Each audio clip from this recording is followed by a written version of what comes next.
Assalamualaikum warahmatullahi wabarakatuh. Alhamdulillahirrahmanirrahim.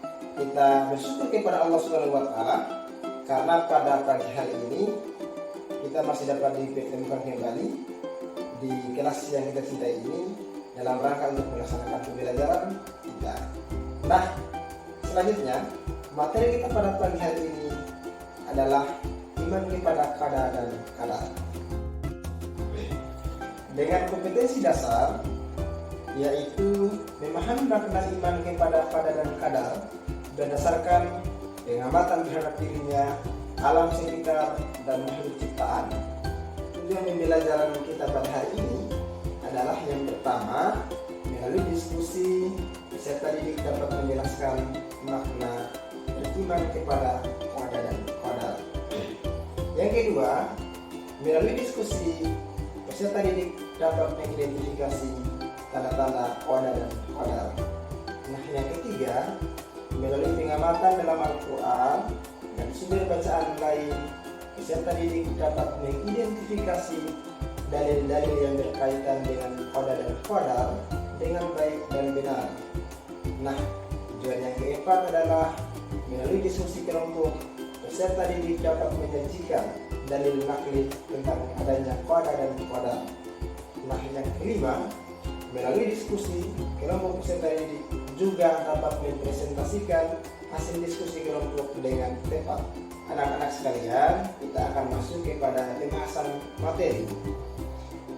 Nah, iman adalah keadaan atau suasana hati yang percaya sepenuhnya tanpa keraguan sedikit pun untuk meyakini kebenaran kekuasaan Allah Subhanahu wa Ta'ala.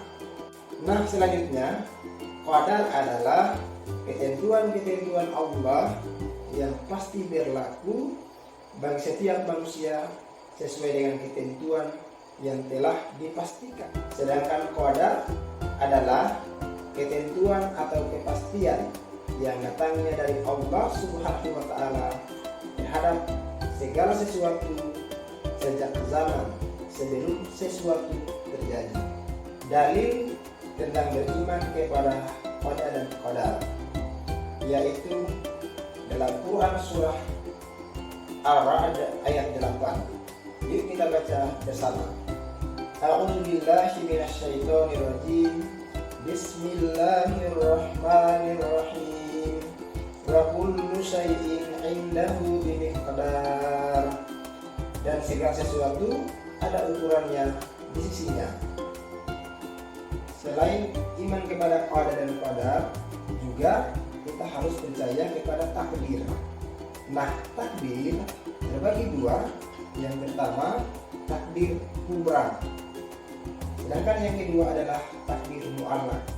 Perilaku yang mencerminkan iman kepada qada dan qadar. Yang pertama, senantiasa menjalankan perintah Allah dan menjauhi larangannya. Yang kedua, senantiasa bekerja dan berusaha dengan maksimal. Nah, yang ketiga, senantiasa tawakal kepada Allah Subhanahu wa Ta'ala secara menyeluruh dan senantiasa berdoa kepada Allah Subhanahu wa Ta'ala. Yang keempat, senantiasa mengisi kehidupan dunia dengan hal-hal yang positif agar mendapatkan kebahagiaan di akhirat kelak. Yang kelima, senantiasa merenungkan dan memperhatikan kebesaran Allah Subhanahu wa Ta'ala. Hikmah beriman kepada qada dan qadar. Yang pertama, mendekatkan diri kepada Allah Subhanahu wa Ta'ala. Yang kedua, mendidik manusia agar senantiasa berikhtiar.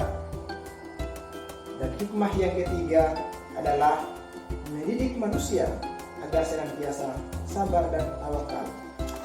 Dan yang keempat, mendidik manusia untuk tidak bersikap sombong. Materi kita pada pertemuan kali ini telah berakhir dan mari kita tutup dengan ucapan doa kafaratul masjid. Subhanallahumma bihamdik asyhadu an la ilaha illa anta astaghfiruka wa atubu ilaik. Wassalamualaikum warahmatullahi wabarakatuh.